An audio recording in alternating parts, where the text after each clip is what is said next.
experience in spring of '95, and I just was blown away by it, and have wanted and tried unsuccessfully all these years to have her come. So it's been just a wonderful treat to have her here, and so please give a warm welcome for Ranelle Wallace.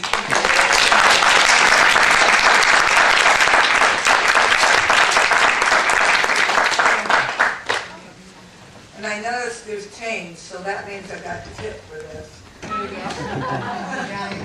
What? Okay, is it this one that works? No, it's the other one. Other one. There we go. Wait just a second. Please turn your cell phones off. Last time we had 2 or 3 interruptions and it was really not pleasant. So just get rid of them now. Thank you. Hey, Diane, lights. Yeah. What an honor it is to be here in Chicago, and that you would take time right before the holidays to come and listen to me. So I really deeply appreciate it. Wrong ones. Wrong lights. Oh, Oh, it's good. okay. That's what we have. They've changed things here. You were going there. No. Okay then. I'm a little more animated, so I hope you are okay with that. I have to, because I love life and I appreciate life for all that I've been through.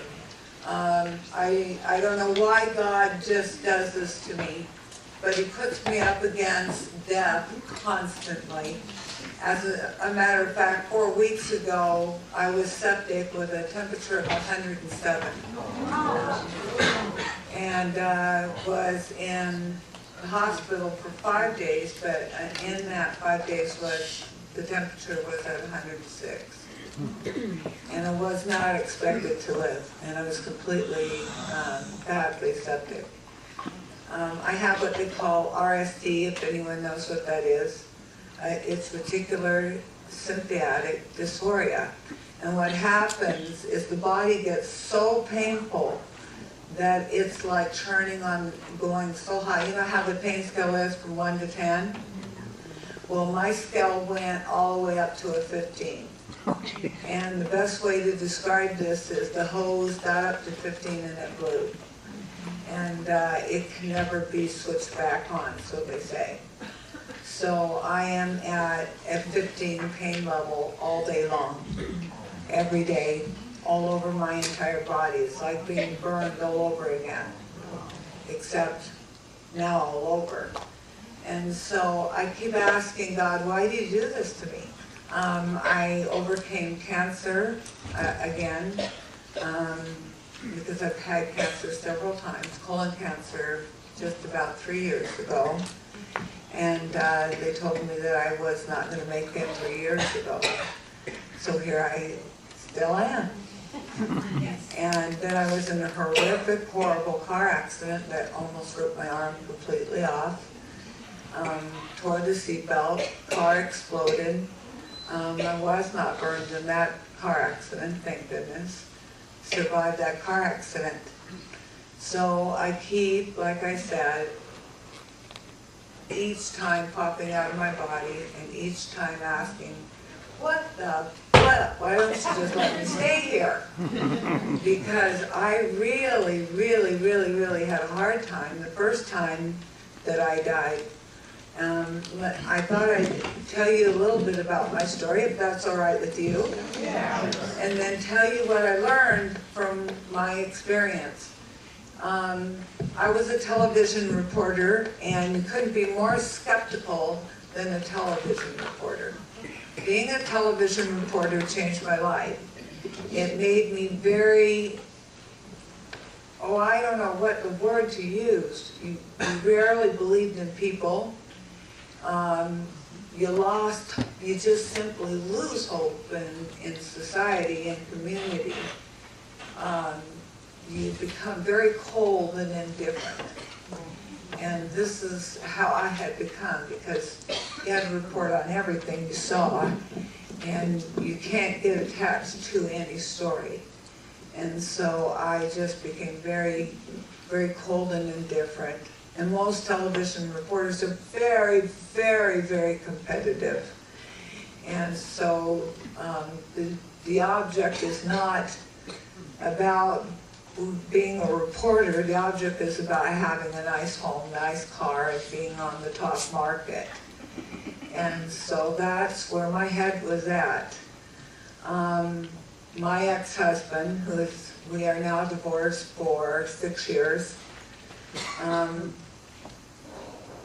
We have a lot of problems in our marriage. That's why I went to work, because I had a feeling that things might end up where I'd have to go to work. And so I ended up in this job. I'd heard about a possibility of a job in Utah. And the moment that I had heard about it, these feelings came over me so strong not to go on this trip. We had a small beach bonanza airplane. We lived in a place called Bakersfield, California. For anybody who knows Bakersfield, California, the reason they called it Bakersfield, California, you baked in the summer and you froze in the winter. And so you always wanted to get out of there. And so we got this small beach bonanza airplane to get out of the weekends and get over to the beach, go over to Los Angeles, go to San Francisco. And so having a small plane was a wonderful, wonderful gift, to me. It felt wonderful to get away above the earth and finally get into a place of silence, away from all the chaos. I still fly and love to fly. And yet this trip was different.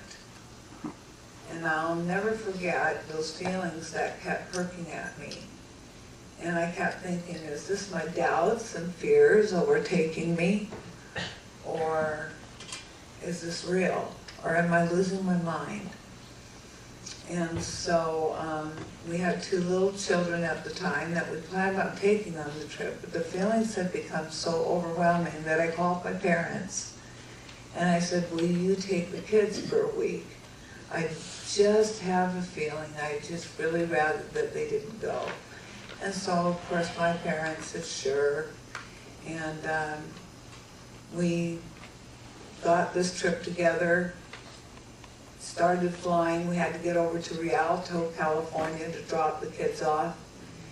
And it was on that flight that the feelings became so overwhelming that I grabbed a pad of paper on a legal pad that my daughter was drawing on, and I pulled it forward, and I started writing out last will and testament. Now, when my husband saw last will and testament, he started laughing. He said, aren't you taking this a bit too far, Ranelle, really, honestly? He said, I think this is just your paranoia of flying. And I said, no, I need your signature on this, for this to be legal. And there were only 3 letters in the entire world that scared my husband, and still do to this day. And it is the only thing that scares him, and it's called the IRS. All I had to say is, that bank and the money, the IRS, if you die, will get it all. Give me that paper! And then he signed it. And we folded it up. This is just a small private airport. And my parents would come toward me in a suitcase, and I said, Mom, there's a little piece of paper inside that suitcase. What I want you to do is just put it someplace safe, someplace where, if in case something happens, I want you to open that letter. And she goes immediately, like parents do, Ranelle, what's wrong?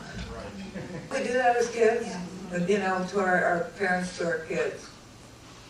Yeah, I said that right. I'm still a kid. And so my mom said, what's wrong? I said, Mom, I have a strong feeling. And I had this dream last night that I was walking through a graveyard, and I remember the fog being over the grass, and it was wet.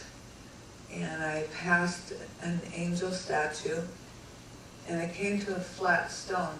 And when I looked down at the flat stone, I saw a name on there. And I fell to my knees and I said, oh God, please don't let this be. And she says, well, whose name was on there? I said, I don't know. But just in case something happens, please love the kids like I love my children. And she goes, you're not going. I said, Mom, things are going to be just fine. Terry then started calling me. That's my now ex-husband.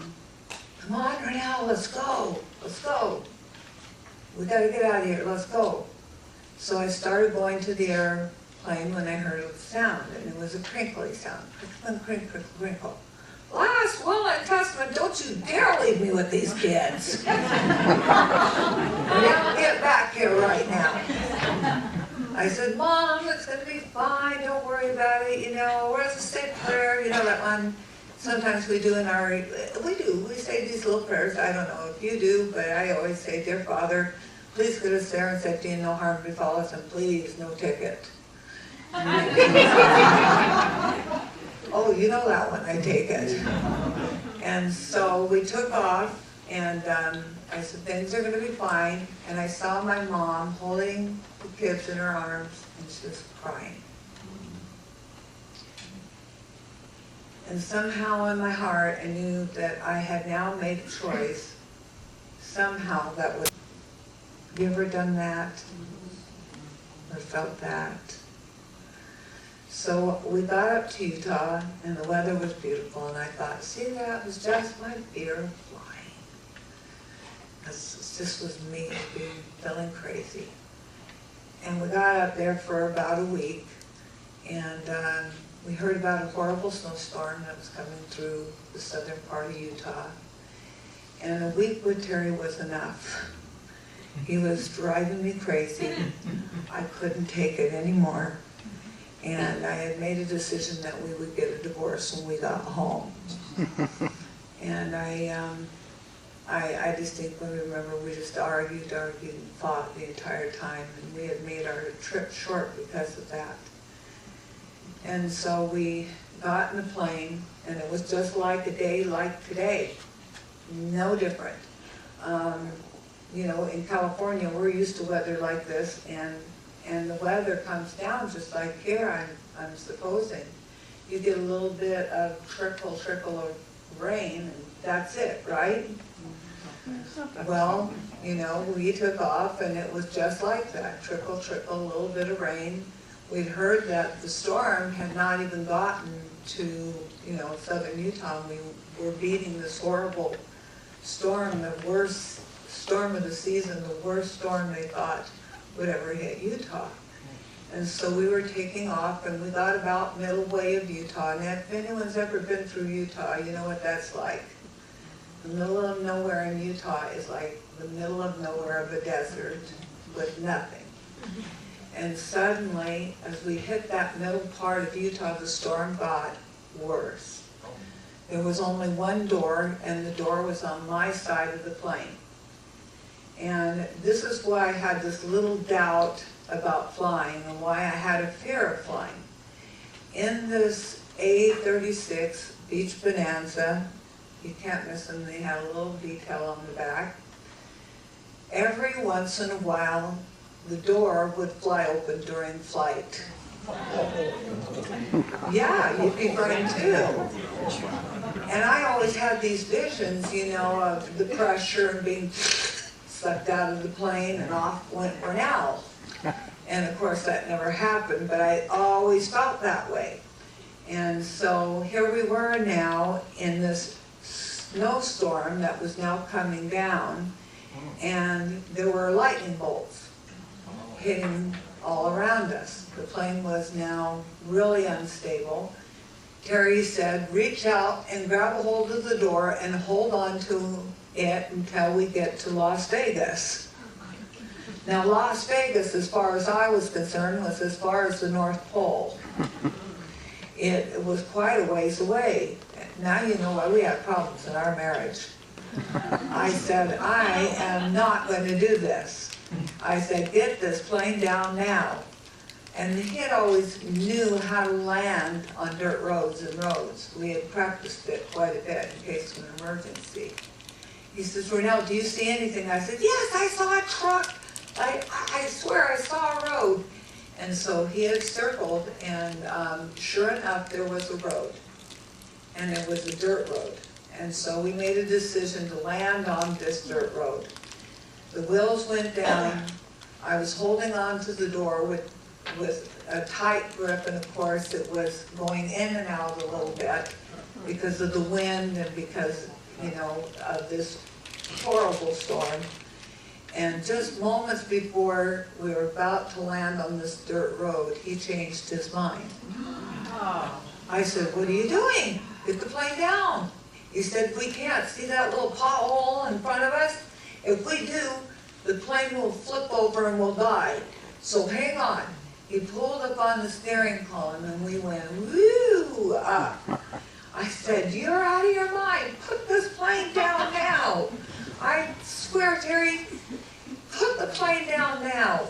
What had happened is as we were going up, the wind had gone across our wingtip, and as it did, the plane went a little bit to the left, and it hit a juniper tree. Now, when it hit the juniper tree, the plane now started to sway back and forth. And of course, I was swinging now in and out of the door. And I was scared to death. We weren't going to make it. And what do you do when you're scared to death? Right. You're right. I don't care if you're agnostic, Rick. You're going to pray for the first time in your life. And God's going to become really real at that moment. And so I said, and then what else do you do? You make promises, don't you? You bet you do. Dear God, if you get me through this, I swear I'll never fly again. Just get me through this, get me through this. And so Terry then decided to try to approach that road again. Okay, calm down.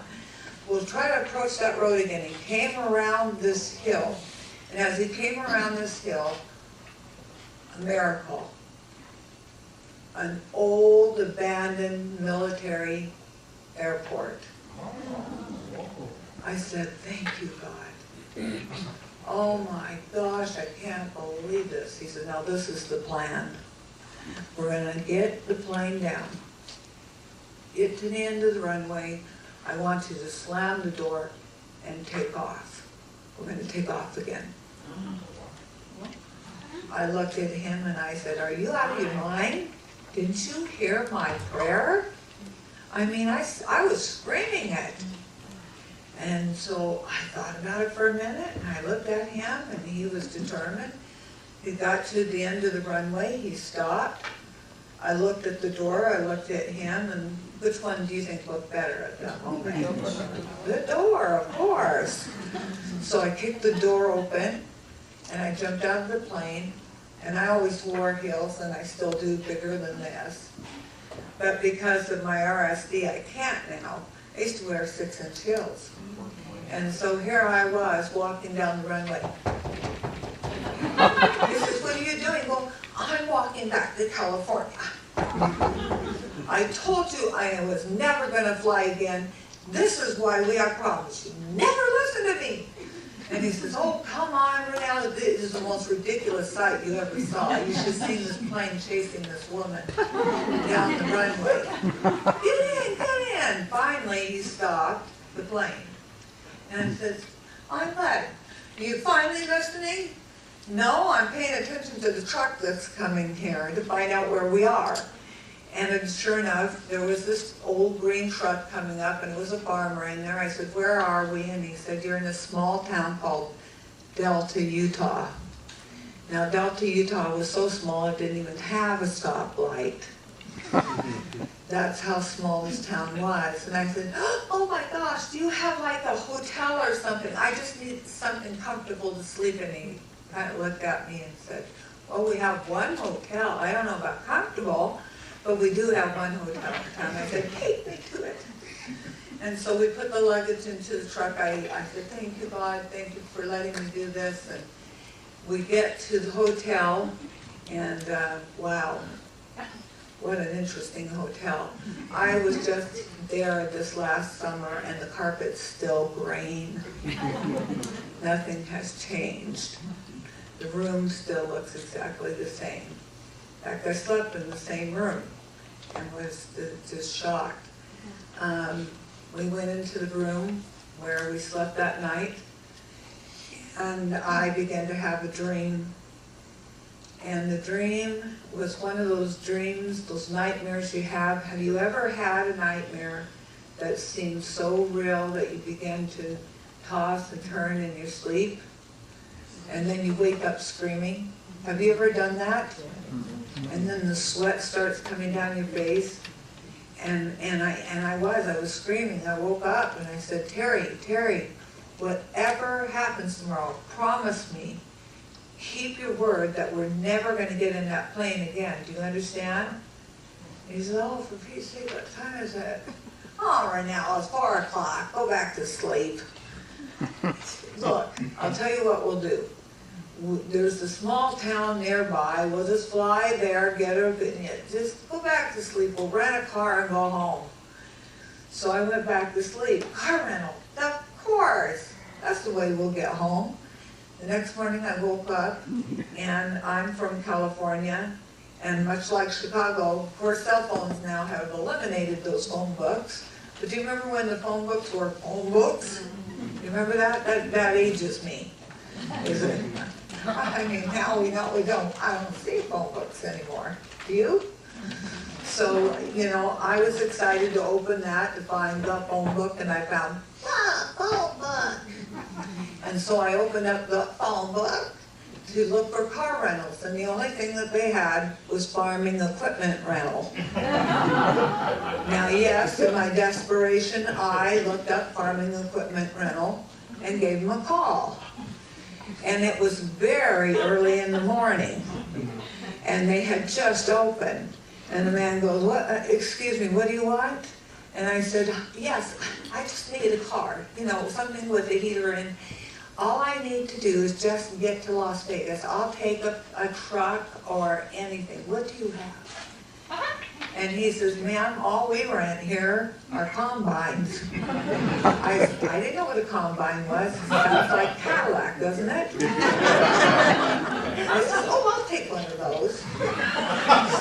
Now, for anyone, and there's someone here who doesn't know what a combine is, it's that thing that goes across the fields and gathers, you know, picks up all the weeds. And I said, "Oh, I'll take that to Vegas. That's not too far."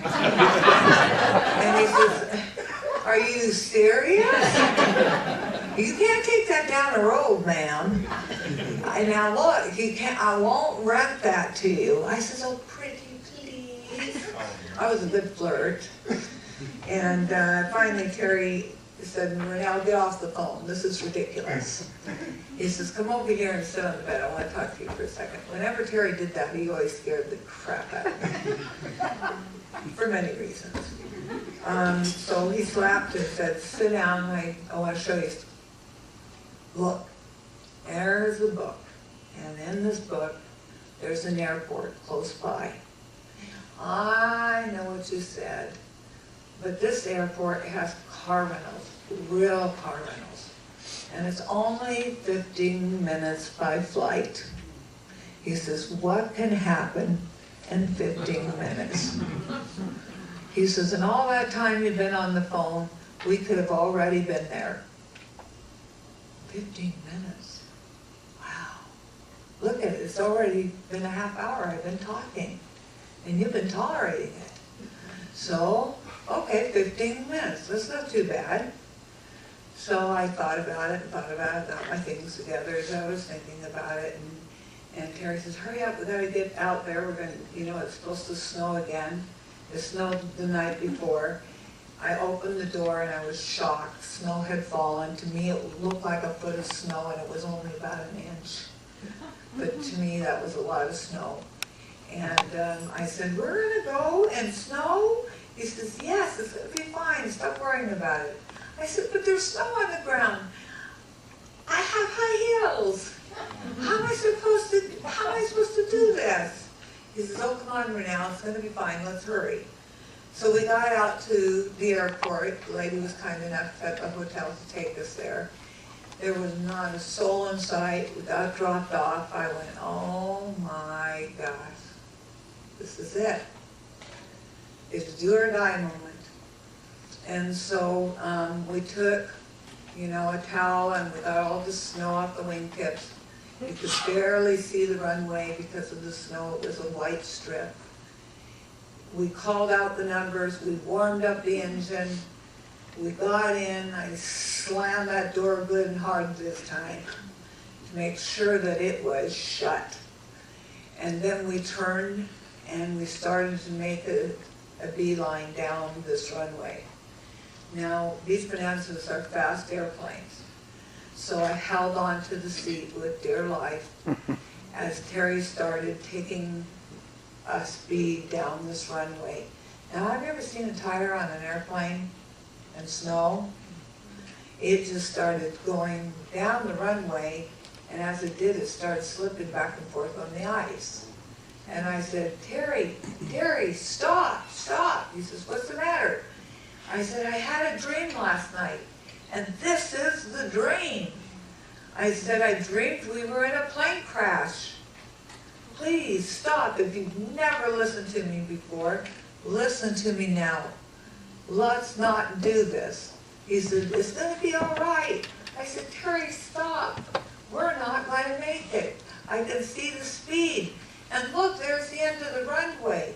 And Terry started pulling up on the steering column, and we were not getting lift. I said, what's the matter? What's the matter? Why aren't we getting lift? He says, well, it's because there's ice on the wingtips. I forgot to get the ice on. Jeez. Yeah, that's what I said. And so he turned the switch on. We, at that very moment, the wheels started to touch the end of the gravel. We got a little bit of lift over that fence.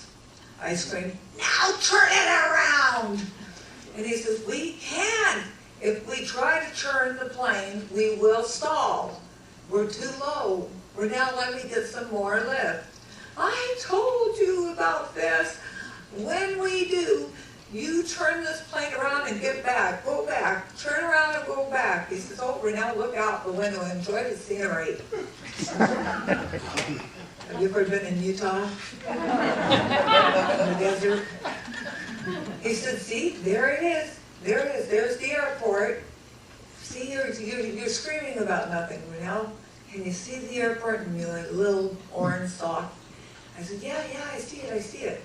So we're getting closer and closer, and I could see the 15 freeway that leads through Utah, and I saw a little bit of the mountains.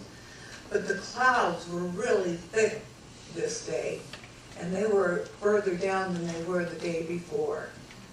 So as we got close to Fillmore, suddenly the clouds, as fast as we were flying, started coming down like fingers down to the ground.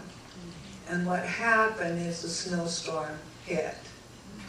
And it hit with a fury.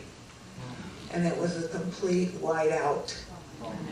We could not see where we were flying. We did not have the proper instruments to fly in snow weather. He says, get on the radio, see where we are. We couldn't see. He says, I'm going to make a turn, get on the radio, find out. I got on the radio, and because of that snowstorm, the guy had not come to the airport that day. So I clicked, help, please, someone help. If there's anyone there, please. 39er Victor. Nobody replied. Terry then started to turn the plane. As he did, there was the ground. I screamed, the ground! He says, I know, hold on. We must have come up on a mountain. And so we pulled up on that steering column and we went straight up. Now this time I was scared to death. And what do you do when you're scared to death besides pee your pants at this point? You pray, that's right. And you make promises. So I did this. Oh dear God, I know what I said yesterday. But I swear, this time if you get me through this, I'll I'll never drink Diet Coke as long as I live. I'll give all my money to the church. Terry says, wait a minute, that's my money. He says, Ranelle, pay attention. I'll never spank my kids again. I'll never cuss. Just give me to this, put angels on our wings, angels on our wings. Ranelle, will you pay attention? Look out the window. I can't see. Get on the radio. Call to Salt Lake. So I got on the radio, Mayday, Mayday. Please, somebody out there help us. Tell us where we are, Mayday. Terry says, wait, the clouds broke. When the clouds broke, for just that moment, we realized that we were flying over the 15 freeway. He says, that's it, we're gonna make an emergency landing on the freeway, Ranelle. I says, what? Mayday, Mayday, Mayday, help, help, please help. No one was responding, we got nothing but static. Terry said, now here's what's gonna happen, I'm gonna put the wheels down, Ranelle. When the wheels come down, what I want you to do is let me know when we touch the ground, because I have to focus on the instruments. Mayday, Mayday, get off the phone and pay attention. Okay, okay. I looked out the window, trying to wait, and of course the alarms went off. I knew we were pretty close to the ground, and suddenly, like fog will do, it broke. And when it did, we were landing on the top of a moving semi. Now this time, Terry then pulled up again. What do you do when you're scared to death? This time I peed. And that was the end of that. And I said, oh dear Lord, what are we going to do? Please just take care of my kids. Forgive me for everything I've done. Terry says, I'm going to turn around, I'm going to turn around, I'm going to try to go back. Wait a minute, I see a road. I see a road, Ranelle. There's a dirt road, I think it's leading back to the freeway. See it? No, I don't see it anywhere. He says, look hard. I'm trying. I don't see anything but white. It was like a white sheet around the entire cockpit. You can't see through that. And then suddenly the clouds broke. And what was in front of me shocked me. It was like this amphitheater here. It was going up, and it was going up fast. And I said, oh my gosh, the ground is coming up. It's coming up. Chunk, chunk, chunk. We had come into a mountain at 200 miles an hour. When we hit, the propeller had topped off the top of a juniper tree. Terry tried to save our lives by pulling up on the steering column so that we could try to keep from hitting the mountain. There was just no way. The mountains were too steep and too rocky, and we came and we belly flopped against that mountain. Now, when we belly flopped, to reports, what it said is that we had exploded on impact from the avgas. And so when we exploded, we started then skipping up the side of the mountain. I could see a little cliff, and I knew that once the plane hit that little cliff that it was over. And I said, please, forgive me for everything I've done. Please take care of the kids. Please take care of the kids. And suddenly the plane came to a dead stop in front of that cliff. I was shocked. There wasn't a scratch or bruise on us. Thank you, God. Then Terry screamed, Ranelle, get out! Get out! I looked over at him. What's the matter with you? We just survived a plane crash. He said, look, look. And then I looked over the windshield, and we were completely engulfed in flames. The whole plane was completely orange. I could see in film everything getting extremely hot very quickly. Remember when Jelly Belly were in? Jelly Belly shoes, little plastic shoes. Well, they were now melting off my feet. And the paint from the plane started melting onto my pants. My hands were now beginning to bubble up. I quickly undid the seatbelt. I turned to that door, you know that door that always opened? I started to work on the handle and I couldn't get the door open. I gotta get out, Terry's gotta get out. That's the only way he's gonna get out. I gotta get this door open. So I took one large kick. I had a plan that once I kicked it, I could climb out and get out. And when I kicked that door, it flew open and the flames met with the fuel in the inside of the cockpit. And a large backdraft explosion occurred. It blew my body out of the plane, out onto the wingtip. At that point, my body was completely on fire, like, you know, men in the movies, like the stuntmen. And I went, oh my gosh, what am I going to do? I got to get the flames out. Have you ever been burned by anything? Anything? A pan, curling iron. You know that terrible stinging sensation? Remember that in your mind? How that feels? I'm feeling that right now. But remember how that feels? That stinging sensation was so overwhelming that I literally fell to my knees and started crawling. And as I did, I saw patches of snow between the rocks. And I started patting the flames out on my hands and my face, and as much as I could on my clothes. And then a wet snowstorm came over the top of me and started pelting me. I took a look at how I looked, and I licked my lips and realized that they were charcoaled. And as I did that, pretty much like right now, my lips started falling off. And I said, oh my gosh, I'm in trouble. I looked down at my pants, and my pants were scorched brown. There were large holes that were still simmering from the burns from the fire. And there was a piece of carpet that had glued to my chest from the explosion of the plane. The carpet was the carpet on the dashboard, and it had glued to my chest. Everything else on me, shoes, coat, everything on me was burned completely off. Examining myself, I knew that I was a goner. I was in trouble. And where was Terry? I need help. Oh, he must have gone in to help, that's it. Terry! Where are you? No answer. Can't be. I heard the crackling of the flames. I turned over and I looked, and there was a large 30-foot flame.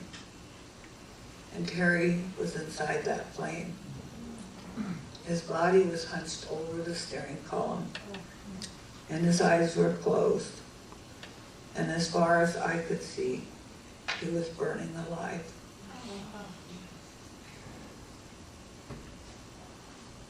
You're going to hear this because this is going in my new book.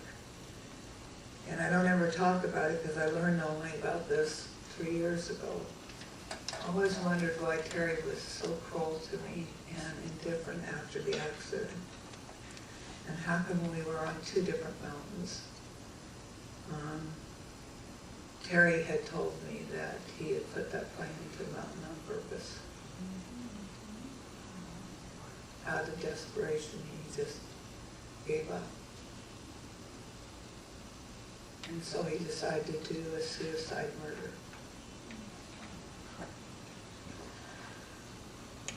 As I was trying to scream to tell him, get out, Terry, get out. I need your help. Get out. He wouldn't come to. I went over to the end of the wingtip and I really said, this is enough. This is enough. I don't want to pray anymore. I'm really pissed off. If there's a God alive, I need to know it, and I need it now. I don't want any pretend person that I was taught to believe in. Or an invisible something out there that I can't see. I need your help, and I need it now. Do you understand me? Help. Oh, that's right. Somebody may have heard us. That's it. Somebody may have heard us crash. Help. Please help. Help. At that very moment, Terry stood up inside of the plane with his hand extended out, reaching to an invisible something. He walked out of that plane. When he walked out, he was completely unscathed. Nothing on him was burned. His hands were slightly burned, his face was red. But that was it. Everything else was perfect. He saw me sitting there and he walked over to me and he said, "Where's the man that pulled me out?" I said, "There was no man, Terry." Yes, there was. There was this big man, and he grabbed hold of my hand, he woke me up, and he pulled me out. He says, "We gotta get out of here." I said, "No, the laws are stay next to the plane." He says, "No, we're gonna get out of here." He says, "We gotta get down this mountain right now." I said, "You don't know where you're going. It's snowing." He says, "Ranelle, if we stay up here, we're going to die. This is our only chance." I looked down at myself and said, "Excuse me, look at me. How am I going to do this? What does my face look like? What? Wait, that's right. What does my face look like, by the way?" I won't tell you what he said. But we made a decision to walk out of that mountains. We walked for 5.5 miles down that mountain in a blinding snowstorm. I had big, muddy balls around my feet. We got into one point where there was a large fence to keep the deer from going into the field that I had to climb over. And my hands were very, very badly burned. I had skin that was hanging like a glove, and I just had to pull them off so that I could get over the fence. And so with the burnt hands that I had, Terry had gotten over. He said his hands were slightly burned. He said, "Just jump and I'll grab hold of you, just jump. Jump on my chest and I'll grab you." I said, "You can't, your hands are burned." "It's okay, just jump." And I'll just jump. And so when I jumped, my hand got hold, and I have bad scars still from that. My hand got hold of the barb on the wire, and I got trapped and entangled in the barbs on this barbed wire fence. So he had to lift my body up and try to get my hands off the barbs. He was able to do it, and then he began to walk again. And he walked ahead of me, and lo and behold, we saw something in the fog. And I thought we were having a mirage and we were cars. We had walked to the 15 freeway. When we got to the 15 freeway, we waited and waited for 20 minutes, and I swore if I ever got through this, I would always help someone in need. Finally, a large truck pulled over, and there was a large black man in the car, or in this truck. I wish I could to this day thank him, because he was the only one that stopped. And he came and he tried to tear the barbed wire fences down with his own hands, and he couldn't. And then finally a sheriff pulled up behind him, And the sheriff pulled his gun out of his holster and started pointing it at us. And I screamed, "Don't shoot, I've been through enough." You see, our hands were up in the air trying to pull the burns, and reports were that we were being robbed. And so the sheriff said, "It's okay, it's okay. I see. So he put his gun back down, and they were able to get us through the wires. He says, "Where were you going?" I said, "Fillmore." He says, "Just a minute, let me grab you a blanket." And he opened the back end of his car. And you know how they have those big mirrors on cop cars? Now I got to see myself for the first time in that big mirror. When I saw myself, I saw that my head had swollen out to the distance of my shoulders. Completely. I could not even see my eyes and nose through the charcoal. My hair was now this black cap on my head. I started screaming out of control. And he said, "Stop screaming. You said Fillmore, right? Look up." I looked up, and Fillmore, 1 mile. He said, "In fact, you'll hear an ambulance start." As soon as he said that, we heard the ambulance start. They took us to this tiny little hospital. They began to take off what was remainder of us, on the clothes and such. I now could not hear, nor could I hardly see. I could hardly hear what they were saying. He said, "Ranelle, we hardly tell patients this, but you gotta hear this. You have close to 80% burns over your entire body, 2nd and 3rd degree. He says, you have hypothermia on top of it. Now you have now I had a better chance. I guess I heard somebody said they had a 0.5% or no percent. I had a 1% chance of living. They said, there is a hospital that can take care of you. Now it's a 3.5-hour drive from here. So we thought the fastest way to get you there is to get you on a lifeline helicopter or airplane. I said, "Is it snowing outside?" And he said, "Yes." I said, "No!" And then they went over and said, Terry, we want to get you to save your wife's life. What do you think about getting on this helicopter?" No! First time in our lives we were doing something in harmony together. They then put us in the ambulance. We started heading out. We were heading for Salt Lake when all of a sudden it felt like somebody had thrown a brick on my chest. I couldn't breathe. I was struggling. I screamed, "Someone help, I can't breathe, I can't breathe. Help me, please."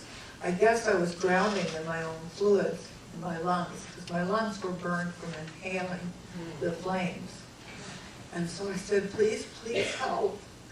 A male nurse said, "Stop trying, we'll do all the work for you." And when he said that, I gave up.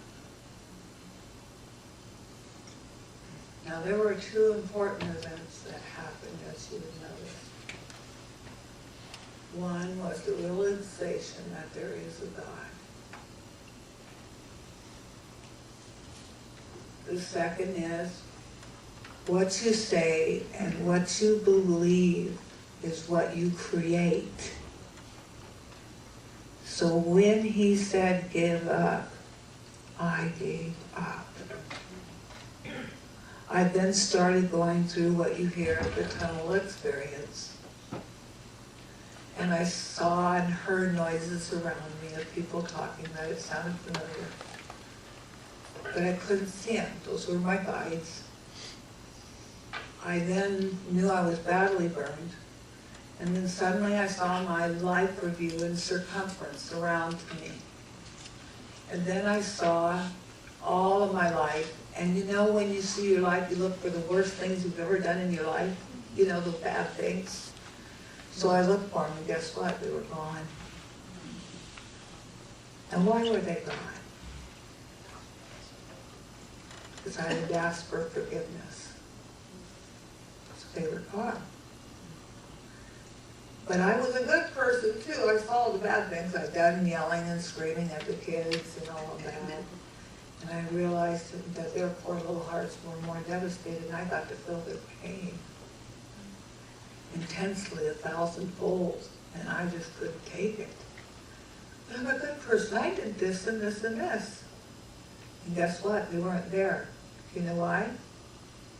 Because I was doing them for me.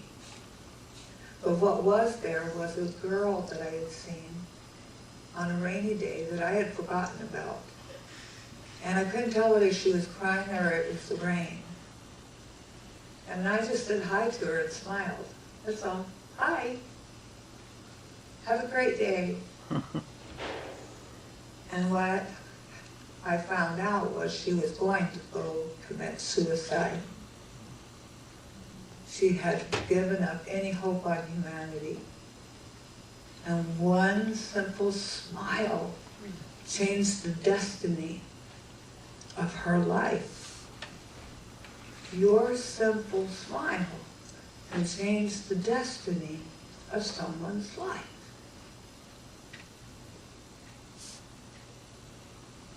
I then saw a pinpoint of light and went into it. It was brighter than the sun. I went, oh crap, I've already been burned. No!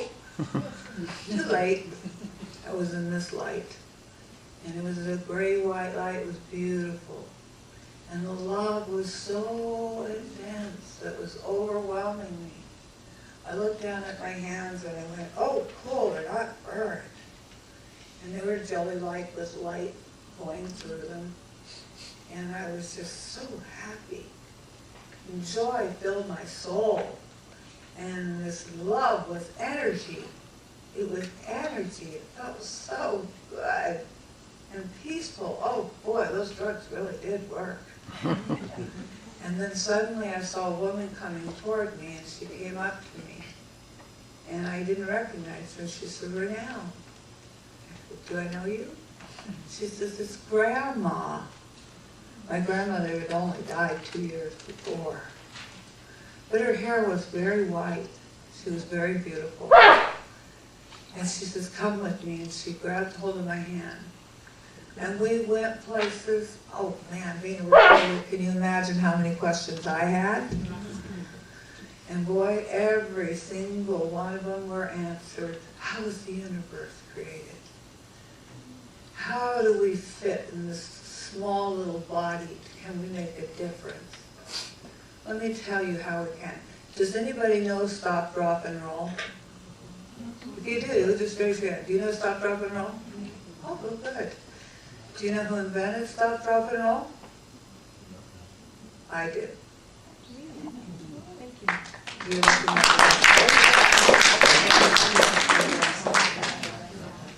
One person can make a difference. You have to make a choice to make the destiny of your life become real. I did it because I didn't want to see any child burned like I would burn. I didn't want anyone to go through what I went through. And so I created that program. And I got to see how I was going to create it. And I'm like, why am I seeing this? I got to ask for my friends that I knew from before this life. I got to see my cousin who had died before, and saw how he had his life ended very quickly and very young in a terrible drunk accident that he was involved with. And he was taken because if he hadn't, his light, he would have lost more light than he had gained. So he also had a choice, and he chose to stay so he wouldn't lose the light he had already gained. So that was very profound for me. For those who want to know about suicide, I asked about suicide. And we can never judge, I'll just say this, anybody for the choice that they make, because we don't know the state of mind that they are in when they make the choice to take their life. So we must forgive. We must love them. because they don't know. Forgive them for they know not what they do.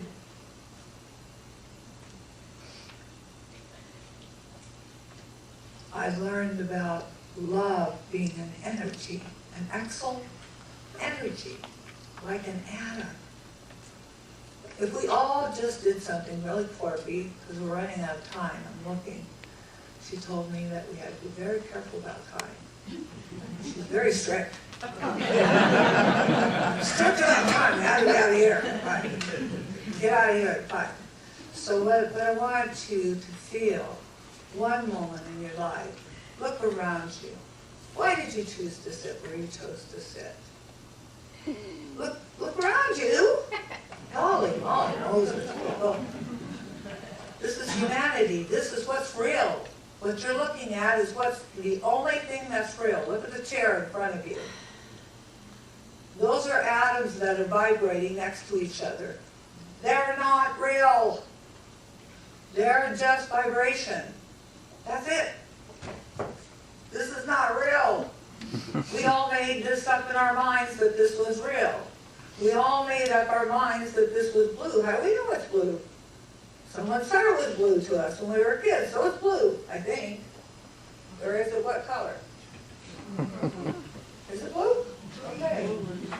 But it's a thought that we all created together and came to a collective to say that the carpet was blue. But it's not real. But look again at the people next to you. That's spiritual. That's real. Plants, animals, ground, wind, water are real. They're living. Anything that's living, breathing is real. The rest of it's crap. So what I want you to do right now is you get cozy. So everybody get real close to each other. Look how spread out you are. Do you sit in the same seat every week when you come here every month? Do you? Or do you choose to sit next to somebody you don't know? Get close. Get up front, stand up, get close. You've got now, because of time, you have 30 seconds to get close. Hurry up. Get close to somebody. Sit down, okay. That's it. 30 seconds is up. Okay, now, what I want to say to you is look at. Hi, everyone. Listen real carefully. Look at the choice you made. Ask yourself, why did you choose the choice you made to move? Or why did you choose not to? What events in your life are you choosing out of to experience? Whose life are you shutting out? Zero. I see some people still sitting home. Or a chair apart. What I want you to do now is reach to that hand of the person next to you. Close your eyes for a second.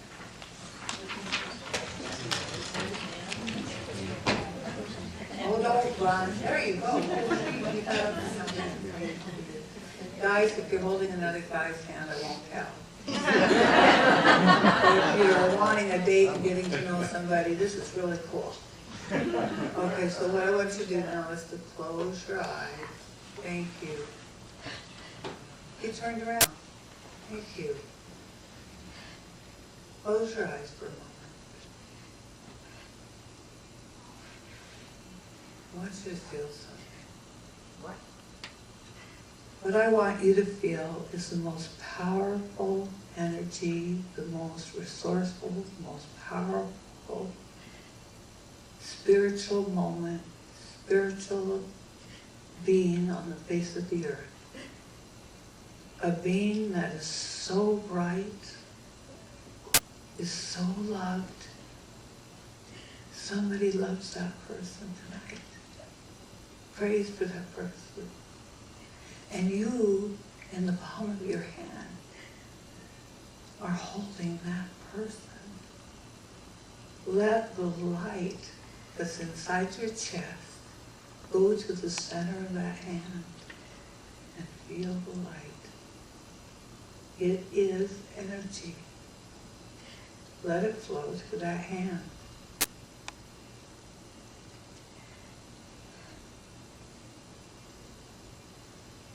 Let it be felt. And if you haven't felt it, it's been too long.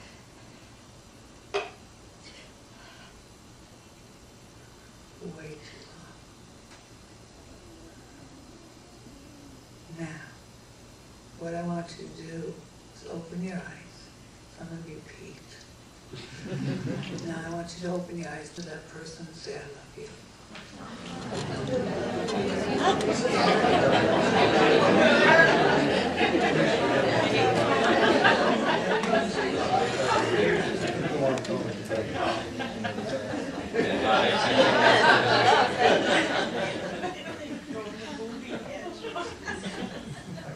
Even like if you like it, you can keep on helping. So I learned something very powerful about love. That that's real. And that human experience that you and I are having on this holiday is what is the most important thing we do in this short journey, this blink. It's graduation day. I have died so many times and wish that God would let me stay.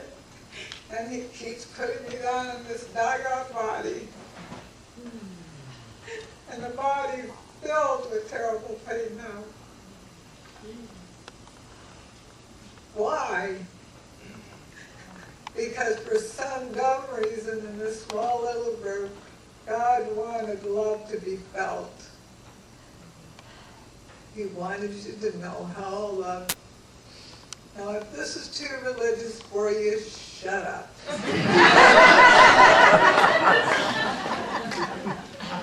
I don't care what religion you're in. It's about love. It's about love. And my grandmother started talking to me and showing the subatomic particle that creates. You know, a seed grows because of love. Science will never figure out how a seed grows. They can't. Love. Isn't it funny when we love our food? It somehow tastes better. What we love changes the dynamics of the subatomic particles. So if we can create love in this room, then we change the subatomic particles in this room.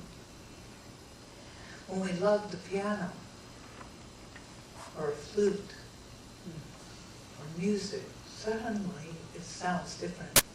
Suddenly, when we play it, it's played differently. You know what that is, and what that looks like and sounds like.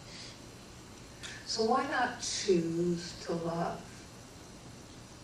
Make the choice to love. Well, I kind of forgot about my kids and forgot about Terry. There was so much love there and I was so happy. I was so happy. And my grandmother says, oh, by the way, you do have 2 children. Oh yeah, those 2 kids. And she goes, well, aren't you worried about them? And I said, oh, they'll be just fine. Somebody else will raise them. I saw my life story and my, that whole thing. And I was a horrible mother. The way that I talked to them, the way I treated them, anyone could be a better mother than I was. I hated myself. I really did. What about Terry? Now he'll finally get that 25-year-old he's always wanted, that gorgeous. And And by the way, he left me for that 25-year-old blonde. But it's interesting. I said she can take care of the kids and problem solve. And then suddenly she waved her hand and said, Ranelle, look. And I was a young man coming toward me. And he was smiling, Mom, why are you here? I have to because I don't want anymore. He says, Mom, oh my gosh, Nathaniel. Put his arms around me. This way. Felt the life and the journey he would have here. And I said, I'm a terror want me. Because I'm so sad to be a better mother. Only you would love me. You can find it. But I love you. And I need you. All around the beauty of the living tree that I would never. The sound, the joy.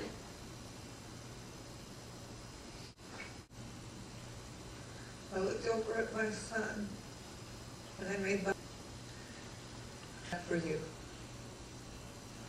My grandmother smiled. She says, go back and tell everybody Ranelle is the key.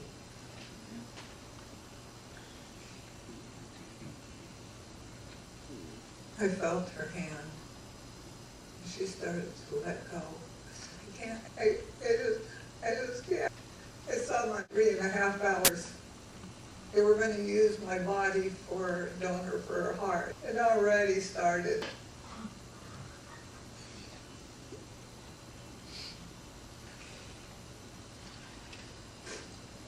Said, please don't make me do this alone. She said, look around you. There were thousands and thousands of friends. You know who those friends were? Family members who. Do you think they stopped having an investment in you? They're watching those guys. Those are the people that love you.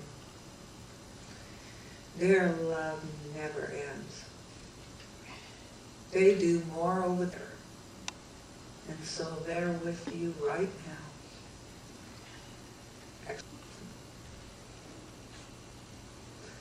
And they're watching. And if you go just off, they'll kick you a little bit to the right. Because you got to whisper in the air, oh, come on, it's Christmas time, but this is just might be important. Now, thing to do. Is not true?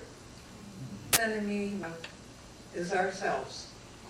We fight in this lifetime is us. Ourselves work we will ever do in the journey of this life. What we do became right there. But did you know that your heart is 1,000 times greater than your brain? Did you know that? There is more energy around your heart than your head. They did an experiment at the university out. Is it the head or the heart that keeps them? Which one is stronger? Which one is good right now? Because it is so flippin' hard. I'm too fat. I'm too old. I'm too old. I'm too this. How many? Oh, come on. So we do it. We all do it. All these clothes don't look. They're not real. Actually, you're naked. What you do is put your hand over your, for just this moment, just do me. Put your hand in front of you like this. Okay? Then come over like this. This is the only time I have command over an audience. Okay, then go, and we real love and real needs to put in motion. I want you to put as much as you can. Start patting yourself on the back. Say, I love my. You are pathetic. Really? I swear, this is the worst. I'm gonna walk. It's really ridiculous. Are you guys for real? I want you to do this with real feeling. Do you hate your? Well, close your eyes and now it's over. Oh, only you get the best back rub for you. Then I truly do this and we do this. Okay, that's better. How do you feel? Besides stupid.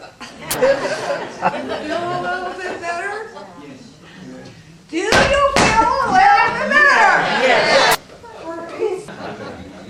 That's what this is. This is an incredible journey, loving and having a life. I face death constantly, more times than I am at home.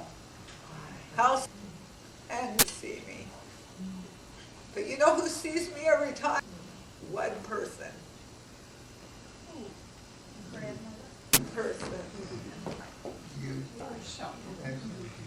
And I get a chance and I'm all hooked up and wired up. I have scars. Where to go. So guess what I get to do? Right. Look at this person. And it looks like we're getting close. Do you have any questions? I guess she wants to know. Anyone have any questions? 1985. 1985. That's why they thought it. They thought it was. That's why nobody would pull over because it was October. That's why education in October because of the plane crash. Nate is now 20 years old, and he's so cute. He's 6'4", and he picks his mom up and loves her every time. Really had much relationship with his dad. Yeah, Terry's abandoned his family for that. So, any other questions? When your grandmother told you all those things, were you able to bring all that? Because often people don't remember. Remember, believe me, I remember. And I said, will there be a moment that I will forget all this information because this is like worse than it. I can't believe all this. Have you ever had a headache? So much information coming. It'll come. You will remember, don't worry. And I have found that to be true. Speaking of Terry, I have forgiven. I love Terry. I don't care how much he hates me. I love Terry. For being a human being. Was Nathaniel born? Yes, Nate's born. After you. And they told me I would never have children again. I went to urology, and that was a joke. Nothing happened. Shots and crap they gave me to try to get me pregnant. Find a woman who did The Price is Right, Ollie Halstra. She got me off all the drugs and so then Nathaniel came, and boy, he did. He was one of my 11 pounds. So you charged with your mom, and then how did that all come back together again? What do you mean? You had to take the airplane, and it Yes. and then you got back with your mom, and That was interesting. When I got back with my mom, took care of the kids in my took care of the younger kids. how in the hospital? I was in the hospital. I was the shortest. Oh, I forgot to tell you this. I was in the hospital almost all the way up to Christmas for a short time, for only about a period, to see if I could take care of him. No patient had ever gone home that early. And I was supposed to go back and I was trying to get everything together, and I went suddenly, oh my gosh, the house is, Terry, call 911. Then I heard a loud voice, get in there, they're asleep. Call 911! And so Terry then started calling 911. Again, they're in there, they're asleep, get in there. I have to face somebody else do this. So I put Terry's t-shirt on, I had no shoes on, I ran through the fog, crashed, slipped and fell, tore open all my grafts, ripped off of my right hand, that's different, and the grafts on my right hand. And so I was again, it said, get up, you're in there. I shout, get out, get out. I even thought it was the plane crash all over again. Then again the voice said, no, this is not the plane crash. So I ran over there, pounded on the front door, no answer, no answer. The door was flipping up and down from the automatic flip switch. And so I thought, oh, I'll go to the door when it's open and go through the house to get him out. So I ran into the garage, And guess what? It didn't open again. So then I started banging on the car, and can you believe it? There was a Mercedes, and I was such an idiot. I didn't want to ruin the Mercedes, so I banged on the old Volkswagen. And banged, and finally she heard it. And she says, "What's going on?" I says, "Your house is on, get out." Then it went silent. How was I going to get out? So I went to the front garage door, and they said it was a miracle because it locked shut. I was like Hercules, and I kicked that door open. Smoke came running out. I still had birds that were fresh on my face from the plane crash. And now this was bleeding. Can you imagine what her thoughts were when she saw me? And she said, "Was it from this fire?" I said, No, don't worry, it's everyone else. She says, "No, my babies are in the house still." Why? So they were asleep, because smoke puts people to sleep. 90% of people who die in fires is because of smoke, and they die from the smoke. We went back in to go get the babies out. We crawled on the ground, on the carpet. She threw one on. We ran out to the front. She held her, we held her, and I said, "Thank you, thank you, thank you." She says, "Why are you thanking me?" I said, "You'll never understand." What was that? You'll never understand. You will never understand why I'm saying thank you. It's not under such a large challenges. Wow, big answer. I'll try to make it as short as I can, or fast. And if you know me, and you know my personality, people ask me, is there to think outside of your bubble? And a lot of people think very cosmic. They don't think big. That this earth life, that we journey to live out another life. I think that we live it here, very much like this. And of course, now other Earths and other galaxies, they'll look like ours. Wow! So we have a life that we go on and we move on to. We become more ascended souls. You know, like a child, and there's an adult. And ascended soul, we then go into the next life a little older, wiser, and a little smarter. And so I wanted into this little stupid life called Earth. Why? Every single one. I saw it, I accepted it, and I made the choice to do it. I've done in silence. I have made a difference in communities quietly. And that's for me. Look around. But I'll tell you what, out of this crowd, one of you are going to change the world. It is.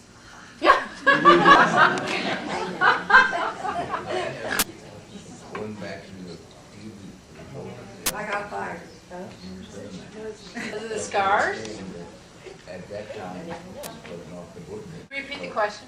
Everything that I was in the super. But it was. Wouldn't that be wonderful? Hallelujah. Wouldn't it be great if we Everything could? good. We do, and we love it. All of us know about, you know, and they are. There's so many, and they're so small, but they can make a difference. And it's that 15 minutes of fame. Man, take it for all it's worth. You'll get it. You were going to ask them? Here you go, sweetheart.